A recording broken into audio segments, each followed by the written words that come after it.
Today our topic is going to be e-communication marketing fundamentals. And what we're going to cover today is why e-marketing communications matters, the how can you do it, various steps that you can employ in your practice, and then most importantly, the need for a strategy and plan. And for those of you that know me, you know how I love my plan. But you need a marketing plan. You need a plan that clearly specifies the direction your practice is taking. So let's begin with what we all know and believe, that email or e-communication programs is your workhorse of digital marketing. That doesn't mean there aren't other types of marketing, internal and external, but digital is where it's at, and it is your workhorse. Now why? Because everyone knows it's the most cost-effective way to get a higher ROI. So we're going to look at a specific number on research that I found, which that was for across the board for retail and everyone doing email marketing, that for a 10-year analysis, for every email marketing, it returned $38 for every dollar spent. Okay? Now, in the cosmetic services and surgery industry, I added the word parameters because we can be far more specific on our return on investment. A good example is if you're sending out an e-blast on a filler. You may have a very high open rate, but your return on investment will be smaller because the unit profitability on the filler is less. Then if you send out an e-blast on body contouring, say liposuction, that is a higher revenue producing item. So you're not going to worry as much if your open rate is lower and your response rate is lower because your ROI is higher. And so throughout this presentation, you're going to hear me talking about the importance of segmenting lists, segmenting your data, because a dollar isn't a dollar. And we're going to be talking about how you can improve that, how to make your marketing programs more effective, and if, in fact, you're leaving revenue on the table. So it all begins with this. Is your e-communication program working? And it's going to be working and it's going to be effective if you have these 5 items covered and reviewed, top of mind for 2016. You're going to need a written strategy and plan with goals. And again, this is important for the physician and the office manager because without a plan, without a strategy, without goals and objectives, how do you know if you're achieving what the practice can achieve? How does the staff know what your direction you're going to? How can you evaluate them? So we're not talking about marketing plans of old that were kind of telephone book styles. We're talking about just having a plan and strategy. And I will show you some tools later on that you can use. Then you have to, of course, cross-promote them with other programs you're doing. We're moving so quickly to digital that we've lost the art of communication and conversation. And we're going to discuss that briefly, too, and how do you communicate with your patients of record, your prospects. What are you doing in external marketing programs? Then we're going to look about your messaging. Is your messaging clear? A big one that at Patients Unlimited is your follow-up. Are you doing follow-up on your e-communications you're receiving, your contact forms, your patients? Then a big one is, of course, analyzing your e-blast stats, which are there for you, and looking at them in relationship with other practice productivity measures, and do they line up with your objectives? So this looks like a lot, but I hope to be able to break this down for you. And so it all begins with a strategy. I have to get everyone off of autopilot. You cannot put e-blast and your e-communication programs on autopilot. You have to have a strategy that can change based on the analysis of your data, okay? And this is particularly important because, as everyone knows, everyone is looking at text messages, app alerts, social media. Okay, so it's very important that you have a plan, that you communicate. The key word here is on this slide, engagement. You want to engage the audience, and then you want to extend that reach. Once you have them engaged, you hope that they forward the e-blast on your social media, they retweet it, they respond to it, so you're extending your reach. And this is why it's so cost effective, because what you're looking at is the initial cost of doing that blast. If you're using an agency, if you're working with someone, if you're looking at your art, and then, of course, your e-blast program. That is really minuscule into terms of what marketing programs used to cost. So let's talk a bit about the analysis. And again, this is done with a simple spreadsheet on Excel where we know the date you sent it out, we know your theme, we want to know specifically what was your offer, your number of contacts. This particular client has tons of contacts, but we just put them all together for the purposes of this this webinar versus segmented analysis. Open rate, and the important number on your click-through. How well did we engage the contact to go back to the website and take action? In this case, click-throughs could also be counting your calls. If they're looking at your on a mobile phone, they're doing click-to-call. Click-to-calls you want to count. You want to know that was a result of an e-blast. Looking at your bounce, in this particular client's case, they have 12,000, so their bounce rate isn't that high. I put an absolute number because an absolute number means more, particularly if you're having smaller contacts versus a percentage. You just don't have to do the calculation. And then looking at your unsubscribed. Now that only gives you an idea of what the e-blast did. It doesn't help someone like your consultants or PUMC say, well, what were the results? It's your job to communicate with us and say, you know, that birthday email we did with the savings, it was a tremendous hit. We had 20 prospects, 20 patients take advantage of this. We'd like to do that again next year or every month, whatever makes sense, where you can then personalize it. You personalize that, no longer becomes a broadcast email. Okay, so let's talk about our strategy. So we're going to look at an email response. And for those of you on the line or the office managers, you need to have what is your email response protocol. It has to be written. It just can't be assumed that people know. Timely and customized response. What does that mean? Within 1 day? Within 5 hours? Who's the person responsible? What's the backup? Now, the body of the email should be friendly and informative. And the number one thing we're always saying, because we do email shopping, mystery shopping, is you should answer the question. This is amazingly questions aren't answered. And I think it's because it's a bit of an over-reliance on templates. Now, I'm not opposed to templates. You can have templates because it helps you with your sentence structure, but you must customize that template to each and every inquiry. You have to have reassuring copy. And what I mean by that is you have to say you've reached the right position.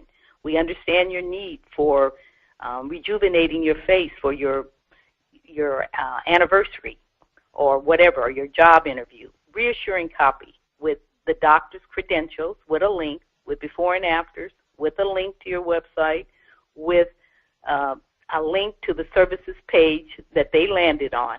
All this is very important to remind the prospect which website they were looking at. You can't assume they're going to remember, nor will you should assume that it's just one. Then you're going to follow up. We do monitor this in our email mystery shopping, and I'm responsible for that program. And the amount of 90% of the practices that we do this for, there's no follow-up. Email once they made a contact, thank you, and done. There isn't any follow-up. So we're going to talk about what your follow-up should look like. Then I separate your patients. If we see more and more patients using your contact forms, asking questions, that's fine, but be sure to personalize it. But immediately, if it's a concern, you don't want to rely on email.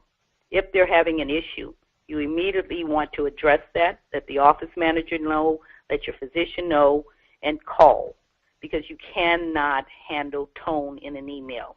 And tone will get you in trouble with the patient because you're not clear that you're communicating. So let's go back and talk in your practices that you answer the concerns, because immediately you want to stop any yelping, any bad reviews that are going out. Nip them in the bud. So let's begin with what everyone wants, which is, of course, your website and your contact form. I'm going to ask you to go back and look at your contact forms. Are you of one of these practices that say, I don't want to have a required name, phone number, because they won't do it? Well, I submit to you, then why are you wasting your time? If they're not a qualified lead, if they're not genuinely interested in you and talking to you about what you have to offer, you shouldn't be spinning your wheels. So we generally recommend required fields. And what's important here is a zip code, because this enables you to segment this, where the patient prospect is coming from.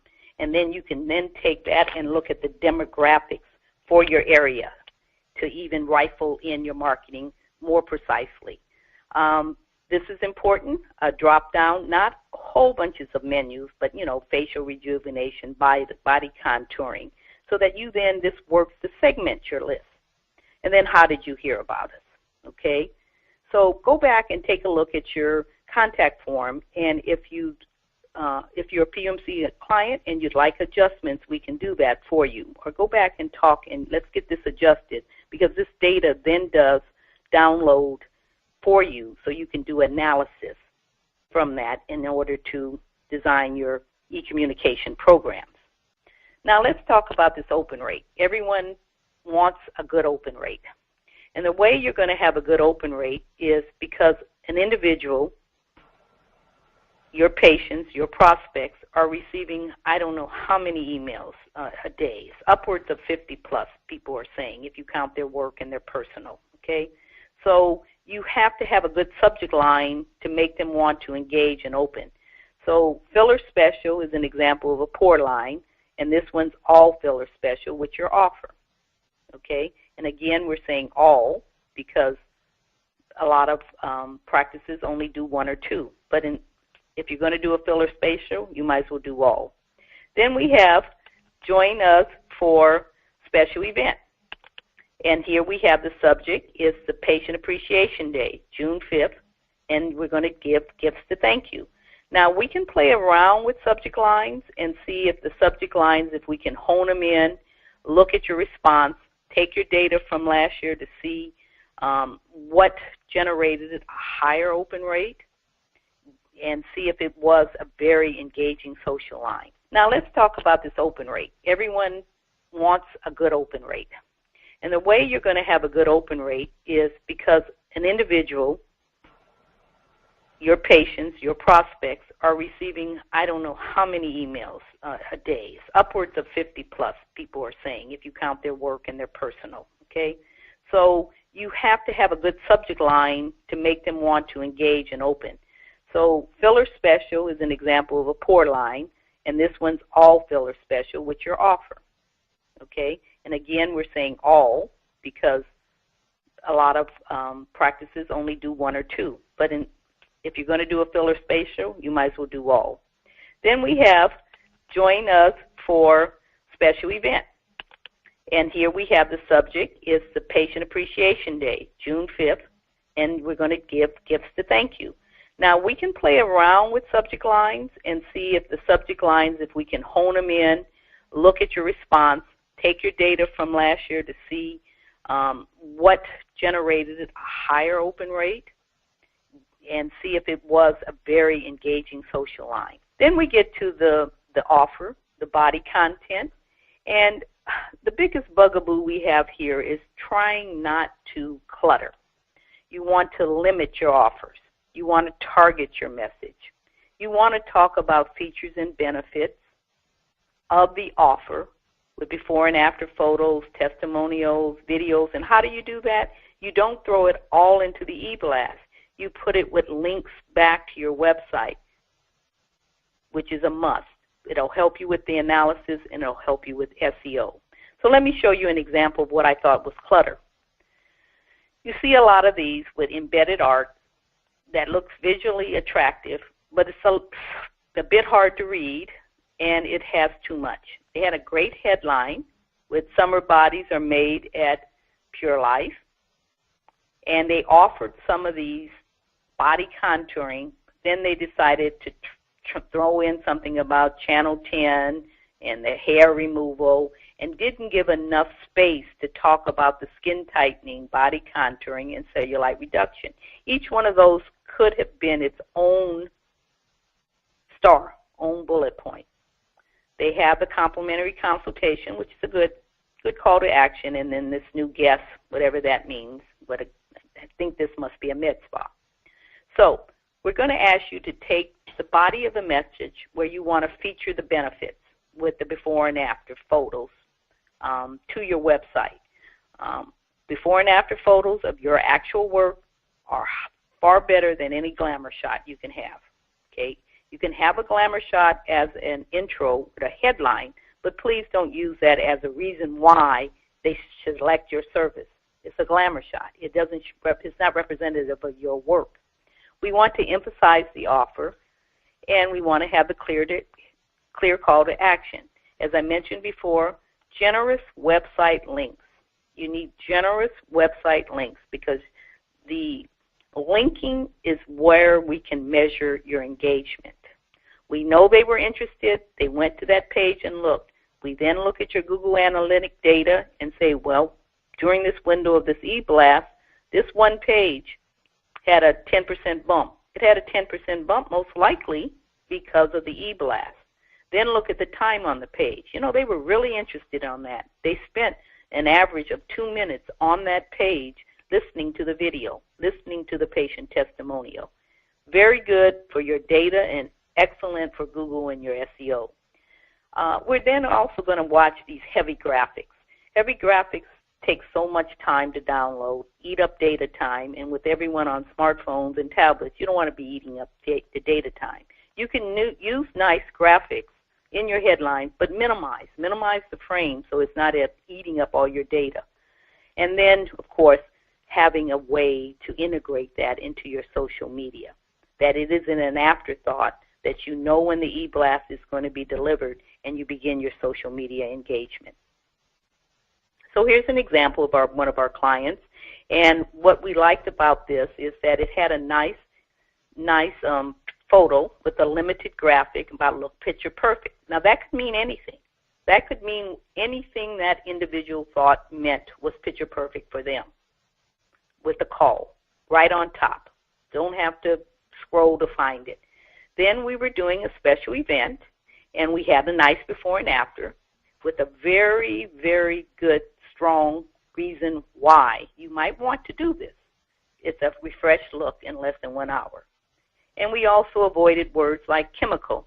Chemical is harsh, strong. You don't want to use. You've got to watch your language on this. And in fact, facial peel still says what needs to be done.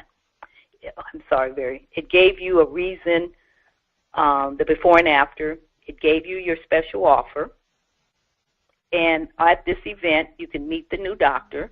And then we also threw in here a holiday gift bonanza because it was the holiday time. So we'll be able to go back and track with the client on how well this did.